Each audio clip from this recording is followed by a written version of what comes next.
um, the pivotal juncture at which the Global South now stands. It's rich in diversity, resources, and also human potential, but still contending with enduring structural and geopolitical challenges. We've also explored how the region has shifted from post-colonial liberation movements to an era focused on development, increasingly centered around hybrid models, rooted in local needs, community-based economies in Sarawak, and efforts to decolonize our structures still dominated by external elites, which is of course the case of Indonesia today.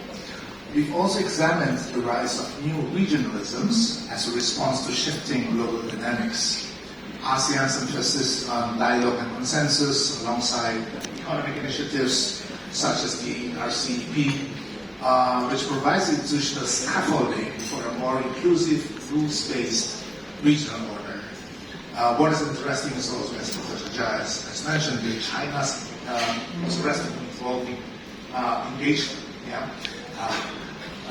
Starting from revolutionary solidarity and now into trade, investment, and governance, which has, I think, transformed the landscape of South-South cooperation. And these developments call for the Global South to articulate its own frameworks rather than relying solely on inherited global models. But amid these shifts, I think, speaking from a cultural perspective, there is one vital element that I think deserves a deeper attention, which is culture. Culture is not merely a backdrop to political or economic change. It's basically the very fabric through which societies imagine and express transformation. Since our session is about imagination, I think this is a crucial part that should deserves further discussion. Look at the legacy of the 1955 Bandung Conference, for example, which not only lived on diplomatic language, but also in the afterlives of cultural spaces, from the Afro-Asian Film Festival, the Writers' Conference, which produced the journal up to the 1980 Lotus, and also academic collaboration and new networks. And I think back in the 1990s here in Indonesia, we had a strong student in the Philippines, student from that. So all these are the legacies, basically, dating back to the 1950s. And these platforms carry forward in Bandung's spirit of solidarity, creativity, dialogue, also fostering alternative visions of the world that transcend national boundaries. Today, of course, the cultural landscape, social cultural landscape has changed. And one of the biggest force here is the digital transformation, which has further expanded all these cultural possibilities.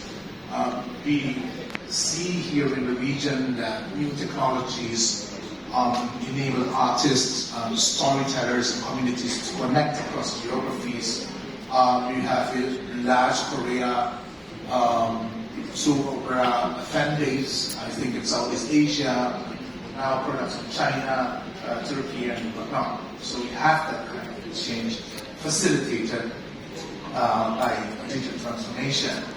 And an important feature of that is that it also facilitates the amplification of marginal voices, previously unheard or not known to the outside world. But now you begin to see more and more web-based publications, interactive exhibitions in art spaces, and so on. And these digital platforms also offer unprecedented opportunities for archiving, reinterpreting and circulating cultural memory. And this is, I think, also connected to the initiative that called the social Southern theory.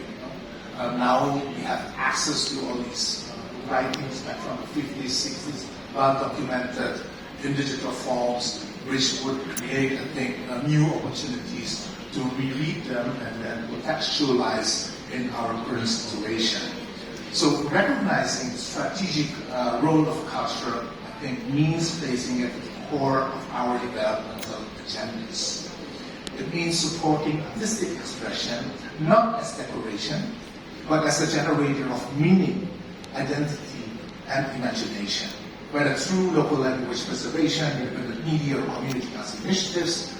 Cultural engagement nurtures the emotional and symbolic infrastructure necessary for collective change.